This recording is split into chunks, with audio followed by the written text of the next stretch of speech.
Good evening बच्चों।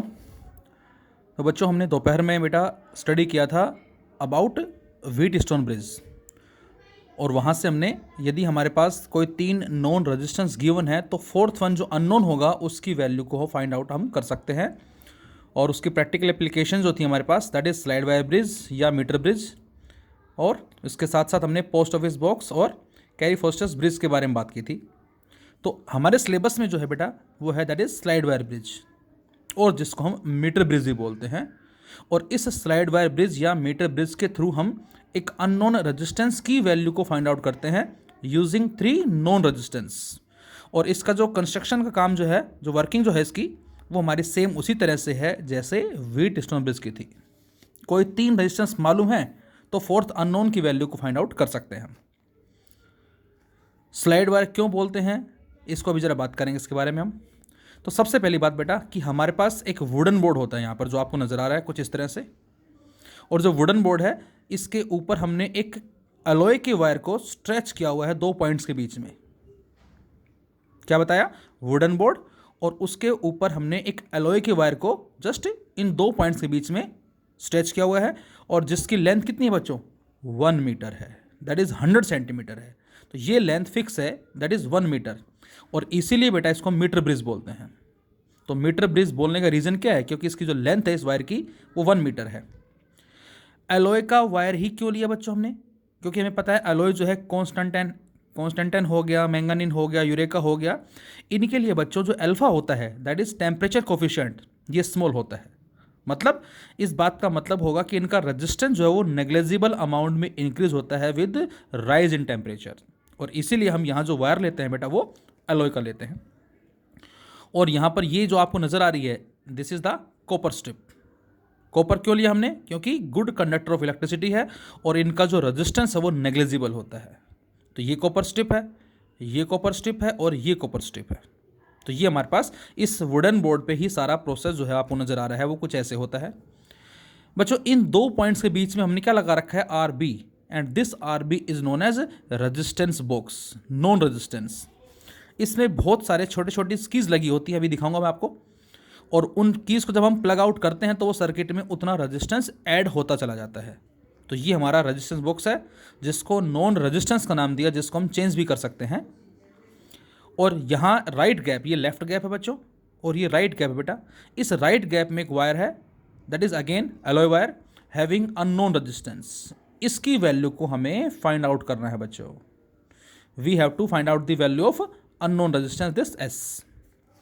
और बीच में से हमने एक पॉइंट लिया, यहाँ से कनेक्टिंग वायर के थ्रू उसको हमने अटैच किससे किया? गैलोनोमीटर के साथ। ये जो आपको इसमें गैलोमीटर नज़र आ रहा है ये, इसको अटैच किया। और इस गैलोमीटर का दूसरा हिस्सा किससे अटैच है बेटा? दूसरा हिस्सा अटैच है जोकी, जे स्टैंड फॉर जोकी, एंड दिस जोकी इज ए स्लाइडिंग कॉन्टैक्ट। एक स्लाइडिंग कॉन्टैक्ट होती है हमारे पास, अभी जरा दिखाते हैं, विच प्रोवाइड्स इलेक्ट्रिकल कॉन्टैक्ट। और उस जोकी जो हमें मिली है वो बेटा एक इलेक्ट्रिकल कॉन्टैक्ट को प्रोवाइड करेगी। मतलब जब हम इस जोकी को टच करते हैं तो गैलोमीटर में डिफ्लेक्शन मिलता है। इस जोकी को यहाँ टच करेंगे तो डिफ्लेक्शन मिलेगा, जो ये बता रहा है कि यहाँ पर करंट फ्लो कर रहा है। और जब टच करेंगे तो सर्किट कंप्लीट होते ही गैलोमीटर हमें क्या देगा? एक डिफ्लेक्शन देता है यहाँ से। तो यहाँ से वायर हो गया alloy wire, length is 1 metre या 100 centimetre, and due to this reason we can say this is the metre bridge. This wire is fitted over a wooden board, and these are the copper strips. In the left gap we connect a resistance box having non resistance, और इसमें infinite तक हम ले सकते हैं, 1 2 3 ओम से लेकर आगे 5000 10,000 तक भी हम इसमें एक्सीड कर सकते हैं डिपेंडिंग अपॉन स्मॉलर और high range of resistance box. And in right gap we have a wire having unknown resistance which we have to determine. तो ये हमारे पास सारा जो प्रोसेस है वो कुछ इस तरह से हो गया। वायर एलॉय का क्यों लिया मैंने बताया? क्योंकि इसके लिए जो अल्फा है बेटा वो स्मॉल होता है, इसका जो रेजिस्टेंस है वो नेग्लेजिबल अमाउंट में इंक्रीज होगा विद राइज इन टेम्परेचर यहाँ से। और हमारा जो कॉन्सेप्ट था that is P by Q equal to R by S। तो बच्चों ये हमारा होता है स्लाइड वायर ब्रिज जो आपको नजर आ रहा है, जिसमें ये सारा हमारा क्या बेटा? वुडन बोर्ड है, this is the wooden board. और इस वुडन बोर्ड के ऊपर हमने ये साइड में कॉर्नर में जो आपको नजर आ रही है इधर, ये हमारी दैट इज कॉपर स्ट्रिप्स हैं, और इसके यहाँ पर हमने एक एलॉय के वायर को कनेक्ट किया हुआ है, ये आपको नजर आ रहा है। ये गैलोमीटर हो गया, ये हमारा एक रेजिस्टेंस बॉक्स हो गया सपोज, और यहाँ हमारे पास अननोन रेजिस्टेंस, ये बच्चों क्या है बेटा आपके पास, this is the unknown resistance जिसकी वैल्यू हमें फाइंड आउट करनी है। और करंट की सप्लाई के लिए हमने क्या लिया, लगा दिया एक सोर्स ऑफ ईएमएफ विद की, ये मैंने एक की ले लिया यहाँ से। तो इस तरह का सेटअप जो है ये हम लैब में परफॉर्म करेंगे। वायर हो गया लोहे का जिसको वुडन बोर्ड में फिट किया हुआ है कुछ इस तरह से, या आप एक बार गूगल पे सर्च करके देख सकते हैं, इसी तरह की आपको इमेजेस जो है नजर आएंगी। होता क्या क्या बेटा इसमें, resistance box, galvanometer, unknown resistance, wooden board पे सारा प्रोसेस जो हमारा दैट इज मीटर ब्रिज की as well as source of EMF. अब बच्चों हमारे पास जो रिजल्ट आया था वो आया था P/Q इक्वल टू R/S। हम क्या करते हैं बेटा, हम इस की को प्रेस करेंगे, और जैसे कि प्रेस करेंगे तो इस सर्किट में यहाँ से करंट फ्लो करना शुरू कर देगा, बोलो करंट फ्लो होगा। और अब यहाँ से हम एक रेजिस्टेंस को पिक आउट करेंगे। जैसे ही हमने रेजिस्टेंस को पिकअप किया से 4 ओम 5 ओम 6 ओम वटेवर, और उसके बाद बेटा हम इस जॉकी को इस वायर पे क्या करते हैं, स्लाइड करवाते हैं। और जब इस जॉकी को स्लाइड करवाएंगे तो इसी रीजन की वजह से इसको बच्चों हमने नाम क्या दिया है, स्लाइड वायर ब्रिज। तो मीटर ब्रिज क्यों दिया, क्योंकि लेंथ इसकी 1 मीटर है बेटा। और स्लाइड वायर क्यों दिया, क्योंकि जो जॉकी है जिसको हमने स्लाइडिंग कॉन्टैक्ट का नाम दिया है, किस तरह की होती जॉकी, ये जो बीच में आपको नजर आ रही है ब्लैक ब्लैक, दिस वन एक छोटे से पेन की तरह नजर आ रही है जो आपको, ये दिस इज द जॉकी, ध्यान से देखें, इसको हमने जॉकी का नाम दिया, एक स्लाइडिंग कॉन्टैक्ट जो है। अब यहां पर जब हम जॉकी स्लाइड करवाते हैं तो जनरली हम बोलते जरूर ऐसा स्लाइडिंग, लेकिन बजाय स्लाइड करवाने के हम इसको यहां टच करें, फिर उठाएं, फिर टच करें, फिर उठाएं, फिर टच करें, ऐसा करते करते आगे चलते हैं। कब तक चलते हैं, जब तक गैलोमीटर हमें जीरो डिफ्लेक्शन ना दे दे। अब बच्चों गैलोमीटर जीरो डिफ्लेक्शन देगा, इस बात का मतलब क्या होगा, इस बात का मतलब होगा कि हमारी जो कंडीशन है P/Q इक्वल टू R/S वो सेटिस्फाई हो रही है। यहां जो कि हमने एग्जैक्टली स्लाइड ना करवा के बीच बीच में उठा क्यों रहे हैं बेटा, क्योंकि यदि हम इसको एकदम से प्रेस करते हैं तो बेटा हमें भी शायद नहीं पता होता कि हमारे हाथ के थ्रू किसी जगह प्रेशर कम लगता है और किसी जगह प्रेशर ज़्यादा लगता है, और प्रेशर कम ज़्यादा लगने से ऑटोमेटिक है ये शायद हमें पता भी नहीं होता, उससे होगा क्या, उससे उस वायर का area of cross section change हो जाएगा। और यदि area of cross section change हो गया, जो हम यहाँ यूनिफॉर्म एरिया की बात कर रहे हैं, तो उस केस में सर्किट में करंट जो है वो चेंज हो जाएगा, और हम ये कह सकते हैं कि जो अब हमें रीडिंग फाइंड आउट करनी है उसमें कुछ एरर आ जाएगा। तो इस बात का आपको विशेष याद रखना है, ध्यान रखना है जब आप लैब में इस एक्सपेरिमेंट को परफॉर्म करेंगे कि हमें इस जॉकी को टच करना है, फिर उठाना, फिर टच करना। तो इस तरह से इसको हम टच करते करते आगे चलते हैं, और उसके बिहाफ पे हम वो लेंथ नोट करते हैं जहां गैलोमीटर हमें जीरो डिफ्लेक्शन देगा। टोटल लेंथ कितनी है, 100 सेंटीमीटर। हमने मान लिया कि इस पॉइंट जे पे आके इस गैलोमीटर ने जीरो डिफ्लेक्शन दे दिया। अब यदि सपोज मैं इसको मैं मान लेता हूं, कोई भी पॉइंट मान लेते हैं, इसको हम के मान लेते हैं हम। अब इस के और जे यहां पर डिफ्लेक्शन जीरो मिल रहा है, इस बात का मतलब है बच्चों क्या, कि इन दोनों पॉइंट से पोटेंशियल सेम हो गया, और जब पोटेंशियल सेम होता है तो गैलोमीटर क्या देगा, हमें जीरो डिफ्लेक्शन देगा। और हम इस लेंथ को नोट कर लेंगे, दैट इज एल। बाकी जो लेंथ बच गई बच्चों वो कितनी होगी, 100 माइनस एल। क्यों, क्योंकि टोटल लेंथ है 100 centimetre, so this is L and this is 100 minus L.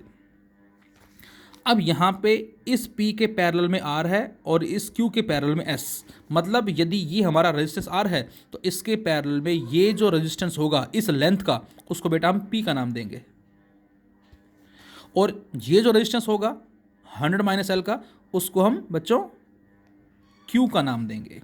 तो ये भी आपको ध्यान रखना है, R/P/S/Q। और अब हमारा जो फॉर्मूला होता है that is P/Q equal to R/S।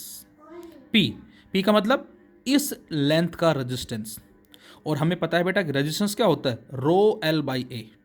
Length L है, resistivity rho, A is the area of cross section, upon में Q का मतलब जो 100 माइनस एल लेंथ है उसका रेजिस्टेंस कितना होगा, रो, क्योंकि नेचर तो सेम है, लेंथ 100 माइनस एल और अपॉन एरिया वो भी कांस्टेंट है, और यहाँ ये दोनों कैंसिल आउट, तो हमें मिलता है L upon 100 minus L equal to R/S। तो बच्चों यहाँ से S कितना आ गया, R 100 minus L upon L. अब एल हमें पता लग गया, कैसे? हम वो लेंथ नोट करेंगे जहां गैलोमीटर जीरो डिफ्लेक्शन देगा। सपोज करो मैं कहता हूं एल आ गया हमारा 40 सेंटीमीटर, तो ये कितना बचेगा बेटा? ये बचेगा 60। तो इसका मतलब यदि ये 40 है तो ये कितना आ गया? 60। और आर हमने खुद एडजस्ट किया है, चेंज किया है, से 4 ओम। तो ये 4 ओम हो गया बेटा, ये 60 है, ये 40 है। इन तीनों को सोल्व करके हम क्या निकाल लेंगे? इस एस की वैल्यू को फाइंड आउट कर लेंगे। ये हमारे पास आ जाएगा इस वायर का रेजिस्टेंस। सपोज सेकंड केस में आपने इस आर की वैल्यू को चेंज कर दिया। 4 तो पहले ले रखा था आपने, उसमें से सपोज करें 2 ओम और निकाल लिया, तो 4 + 2 6। अब इस आर की वैल्यू कितनी होगी बच्चों? 6 हो जाएगी। लेकिन इस बार सेम लेंथ पे गैलोमीटर हमें जीरो डिफ्लेक्शन नहीं देगा, इस बार लेंथ कुछ और होगी। यदि ये लेंथ कुछ और होगी तो 100 माइनस एल है, ये भी कुछ और होगी। लेकिन जब उन सभी को यहाँ पर पुट करेंगे तो जो S2 आएगा उसी वायर का जो दूसरी जो हम रीडिंग लेंगे वो ऑलमोस्ट सेम आएगी। इसी तरह से थर्ड केस में इसको हमने चेंज कर दिया, इस बार कुछ और आर लिया, लेंथ कुछ और आएगी, 100 माइनस एल कुछ और आएगा। लेकिन थर्ड केस में अगेन जो S3 आएगा बेटा हमारे पास, वो क्या आएगा? वो भी ऑलमोस्ट सेम आएगा। तो इस तरह से 3-4 रीडिंग लेकर हम क्या करते हैं? उन तीनों का मीन निकाल लेंगे और वो हमारा कहलाएगा फाइनल रेजिस्टेंस। ये आ जाएगा फाइनल रेजिस्टेंस। तो ये हमें काम करना होता है इस एक्सपेरिमेंट में जो हम लैब में परफॉर्म करते हैं। फिर से देखें एक बार, हमारे पास एक एलॉय वायर है बेटा, and this alloy wire is fitted over A wooden board having length 100 centimetre, and this is the alloy wire that is constant and manganese eureka because alpha is small, so that there will be no change in resistance with rise in temperature. These are the copper strips. In left gap we put a resistance box which is known resistance, and in right gap we have a wire having unknown resistance which we have to determine. And for the source of EMF we connect a battery with known voltage and a key, and we also connect a galvanometer from this point. The one point is connected with this connecting wire and the second one is with the jockey which is sliding over the wire, and this jockey is a sliding contact which provides an electrical contact. और इसको हम रब ना करके बीच बीच में slightly इसको उठाते भी रहेंगे ताकि इसका एरिया ऑफ सेक्शन जो चेंज ना हो। तो अब ये हमारा फॉर्मूला हो गया बेटा। हम वो लेंथ नोट करेंगे जहां गैलोमीटर जीरो डिफ्लेक्शन देगा, वो एल होगी, बाकी 100 माइनस एल होगी, और इसको इस फॉर्मूले में रख के हम, ये हमारा फाइनल रिजल्ट आ गया, इसको पुट करके एस की वैल्यू को फाइंड आउट कर लेंगे। अब एक चीज़ और, जब भी आप ये एक्सपेरिमेंट करें, कनेक्शन करने के बाद रीडिंग लेने से पहले आपको इस जॉकी को बेटा एक बार यहाँ टच करना है लेफ्ट में और एक बार टच करना है राइट में। आप क्या देखेंगे? आप देखेंगे बेटा कि इस गैलोमीटर में जो डिफ्लेक्शन आया वो अपोजिट आया। मतलब मैं आपसे कहता हूँ कि आपने लेफ्ट में टच किया, सपोज करें गैलोमीटर ने लेफ्ट में डिफ्लेक्शन दिया, आपने राइट में टच किया, गैलोमीटर ने राइट में डिफ्लेक्शन दिया। फर्स्ट। सेकंड मैं कहता हूँ आपने लेफ्ट में टच किया लेकिन गैलोमीटर ने राइट में डिफ्लेक्शन दिया, और आपने जॉकी को राइट में टच किया, गैलोमीटर ने लेफ्ट में डिफ्लेक्शन दिया। नो मैटर, चाहे फर्स्ट केस हो चाहे सेकंड केस हो, डिफ्लेक्शन इसमें अपोजिट आने चाहिए। ऐसा कोई ज़रूरी नहीं है कि लेफ्ट में टच करे तो लेफ्ट में आए, राइट में टच करे तो राइट में आए। मे बी ऐसा भी हो सकता है, या लेफ्ट में टच करने से राइट में भी डिफ्लेक्शन आ सकता है इसमें, और राइट में टच करने से लेफ्ट में डिफ्लेक्शन आ सकता है। कहने का मतलब ये बेटा मेरा कि इस गैलोमीटर में जो डिफ्लेक्शन है वो अपोजिट होना चाहिए दोनों जगह टच करने से। इसका मतलब हमारे कनेक्शन बिल्कुल सही हैं। ये हमारा एक चेक करने का नज़रिया होता है जिसको हम चेक करते हैं। और अब ये मैंने लिख भी दिया ऐसे, क्योंकि गैलोमीटर में ये होता है 0 पॉइंट का, लेफ्ट में और राइट में। अब लास्ट ईयर जो हमने बेटा प्रैक्टिकल किया था क्लास में, लैब में, तो उसके बिहार पे जो रीडिंग्स आई थे मैं एक बार वो आपको बता रहा हूँ। एल हमने आर की वैल्यू को लिया था 5 ओम। आर कौन सा? जो रेजिस्टेंस बॉक्स है ये वाला। और इसके कॉरस्पॉन्डिंग जो लेंथ आई थी जहाँ पर गैलोमीटर ने जीरो डिफ्लेक्शन दिया था, दैट इज़ 50 सेंटीमीटर। अब यदि एल 50 सेंटीमीटर है तो 100 माइनस एल क्या होगा बेटा? That is again 50 centimetre. और यहाँ एक चीज़ और ध्यान रखें, ये जो कॉपर स्ट्रिप्स हैं इनका नेग्लिजिबल रेजिस्टेंस जरूर बताया है लेकिन कुछ ना कुछ होता है। और बेटा इनकी वजह से इन एंड करेक्शन जो हम वर्ड यूज़ करते हैं, तो यहाँ हमने कॉपर स्ट्रिप्स यूज़ की हैं, और जो वायर है इस वायर का कुछ पोर्शन जो है इन कॉपर स्ट्रिप्स के नीचे जो है वो स्लाइटली कनेक्ट है, जिसको हमने एंड रेजिस्टेंस या एंड करेक्शन का नाम दिया है। मतलब इसका मतलब है some length of wire lies under the metallic strips, measured length of wire is not accurate, the resistance due to this additional length is called end resistance. समझे मेरी बात को कि जो वायर है बेटा, इस वायर की कुछ लेंथ जो है वो इसमें नीचे यहाँ कनेक्ट हो चुकी है। ये भी हम एक बार लैब में थोड़ा सा समझेंगे, वो ज़्यादा इजी रहेगा आपके लिए। तो जिसकी वजह से एक्यूरेसी हमें नहीं मिल पाती है, स्लाइटली एरर हम कह सकते हैं इसके अंदर। तो फिलहाल हमने जो एक्सपेरिमेंट किया था उसमें हमने आर को 5 लिया था बेटा, एल आया था 50, 100 माइनस एल इज 50, और इन सभी को पुट करें यहाँ पर तो हमारी जो एस की वैल्यू आई थी वो 5 ओम आई थी। फिर सेकेंड केस में हमने आर को 4 ओम लिया, इस बार जो लेंथ आई 44.5 सेंटीमीटर, और 100 माइनस एल 55.5 सेंटीमीटर, तो एस की वैल्यू भी कितनी आती है 5 ओम। थर्ड केस में आर को 6 ओम लिया, लेंथ आई 54.5, तो 100 माइनस एल क्या होगी 45.5, और इस बार भी एस कितना आया 5। तो बेटा ये हमारे तीनों सेम आए हैं, मे बी डिफरेंट भी आ सकते हैं, से 5 ओम, 4.8, 5.2 एट्सेट्रा। तो हमें करना क्या है बेटा, we have to find out the mean value, and we know that the mean value is nearly equal to actual value. तो इसका जो मीन रेजिस्टेंस आ गया कितना आ गया 5 ओम। तो इसका मतलब हमें ये जो वायर गिवन है इसके रेजिस्टेंस की वैल्यू पता लग गई, कितना एस 5 ओम। अब मैं आपसे कहूँ बेटा कि जो वायर आपने को दिया गया था उसका रेजिस्टेंस आपने फाइंड आउट कर लिया, and now you have to find out its specific resistance, और we can say its resistivity. तो अब हमें पता है बेटा आर बराबर किसके होता है, rho L by A. So S equal to rho S, rho S का मतलब इस वायर की रजिस्टिविटी, एल एस इस वायर की लेंथ, ए एस इस वायर का एरिया ऑफ क्रॉस सेक्शन। तो यहाँ से रो एस कितना आ जाएगा, S into area upon L.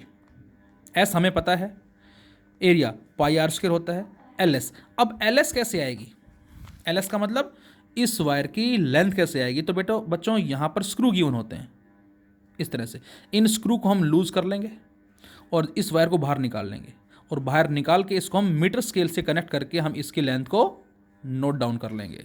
Suppose करें इसकी लेंथ आ गई कितना 20 सेंटीमीटर हमने मान लिया, तो हमें इसकी लेंथ पता लग गई बेटा, एस हमने पता कर लिया, लेंथ हमें पता लग गई, बचा क्या रेडियस, और रेडियस बराबर किसके होता है d/2, और r का स्क्वायर करेंगे तो d²/4। तो इसका मतलब s आपको पता लग गया, L इस वायर की लेंथ पता लग गई, पाई हमारा कांस्टेंट है, ये भी कांस्टेंट हो गया। अब आप ये बताएं कि इस वायर का डायमीटर कैसे आएगा, ज़रा थोड़ा सा सोचें एक बार आप वीडियो पॉज करके।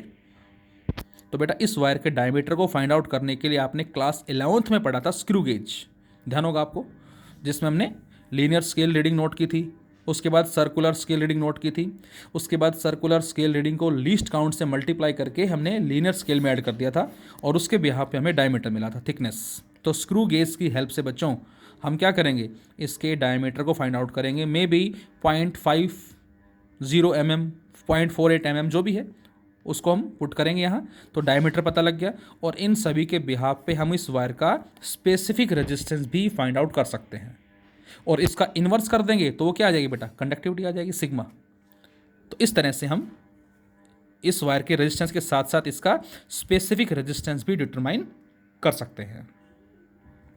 अब बच्चों न्यूमेरिकल्स में अक्सर क्या होता है, न्यूमेरिकल्स में हमें कुछ इस, और ये भी हमारा प्रैक्टिकल होगा सीरीज और पैरेलल का। जैसे इस बार आपको एक वायर दिया था और आपने इस वायर का रेजिस्टेंस निकाल लिया, सपोज करो ये आ गया 5 ओम, हमने इसको हटा के आपको दूसरा वायर दिया और आपने सेम उसी तरह से एक्सपेरिमेंट किया, लेकिन दूसरे वायर का रेजिस्टेंस जो है वो कितना आया, सपोज करो 7 ओम आ गया, हमने मान लिया।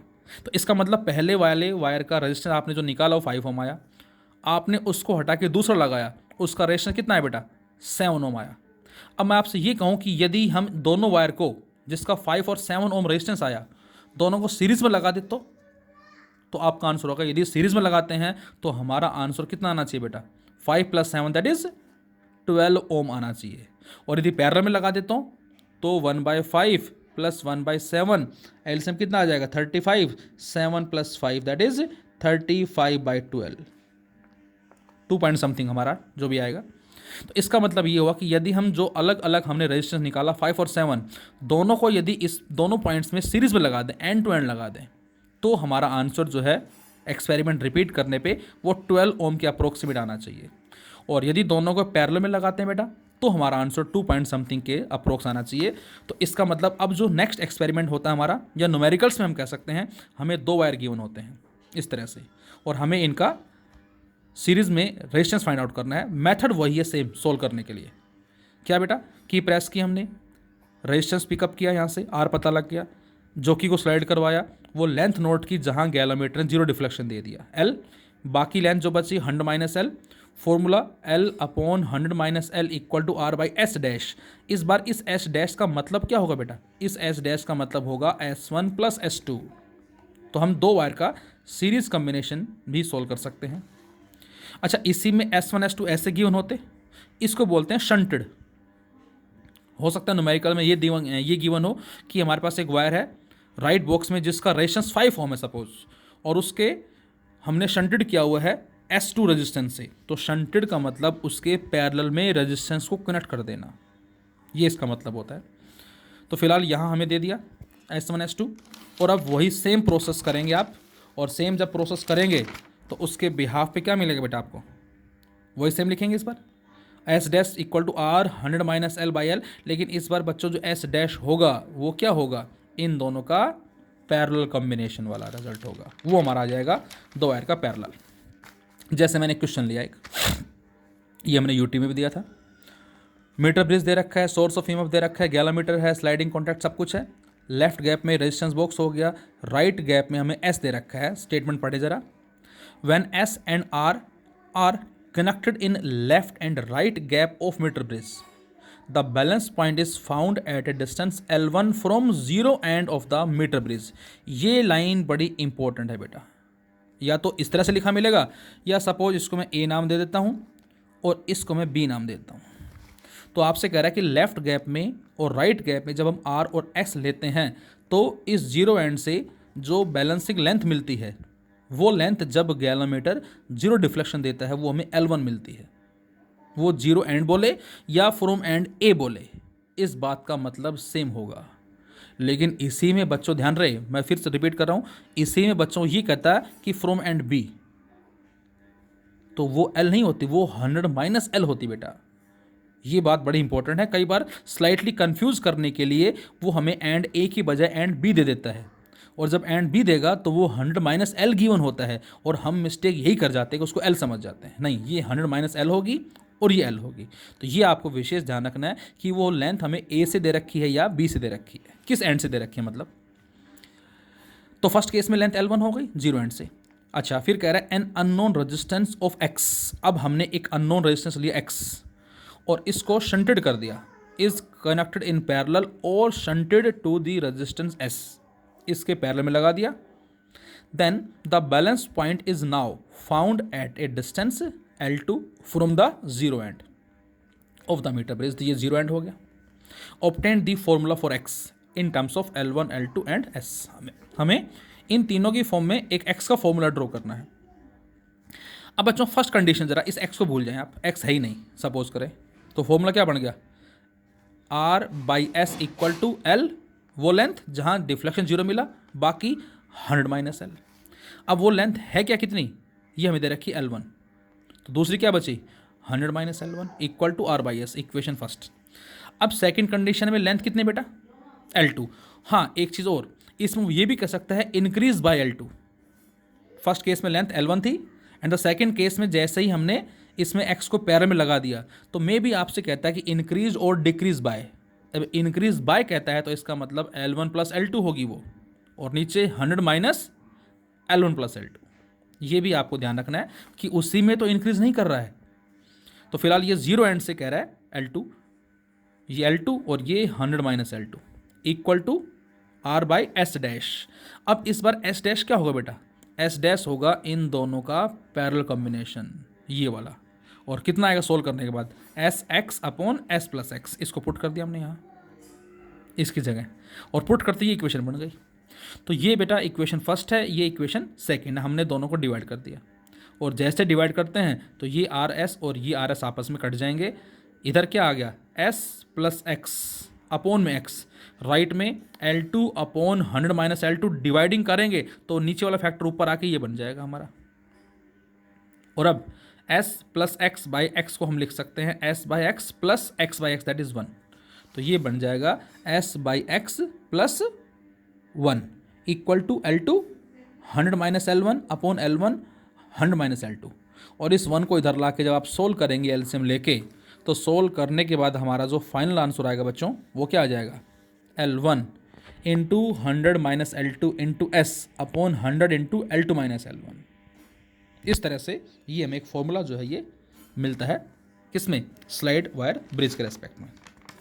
इसमें कई बार क्वेश्चन कुछ इस तरह से भी होते हैं कि हमने जो वायर का डायमीटर जो है इसको ट्रिपल कर दिया, बैलेंसिंग लेंथ पे क्या इफेक्ट पड़ेगा। बच्चों फिर रिपीट कर रहा हूँ मैं, इसमें क्वेश्चंस कई बार ऐसे भी होते हैं कि हमने वायर के डायमीटर को ट्रिपल कर दिया, बैलेंसिंग लेंथ पे क्या इफेक्ट पड़ेगा। तो आंसर है नो चेंज। क्यों, एरिया ऑफ क्रॉस सेक्शन का यहाँ पर कोई रोल ही नहीं है, उस केस में बैलेंसिंग कंडीशन सेम रहेगी। So this is all about slide wire bridge. और इस मेथड के जरिए हम एक मॉडरेट रेजिस्टेंस की वैल्यू फाइंड आउट करते हैं, मतलब ना तो बहुत ही लो और ना ही बहुत हाई, एक मॉडरेट रेंज के रेजिस्टेंस जो होता है बेटा उसकी वैल्यू को फाइंड आउट करते हैं। क्योंकि जब इन चारों का रेजिस्टेंस ऑलमोस्ट बराबर होगा तो उस केस में ये मोस्ट सेंसिटिव कहलाता है। whenever the resistance of four arms will be nearly equal, then the bridge is said to be more sensitive. So this is the slide wire bridge, which is the practical application of Wheatstone bridge. Thank you.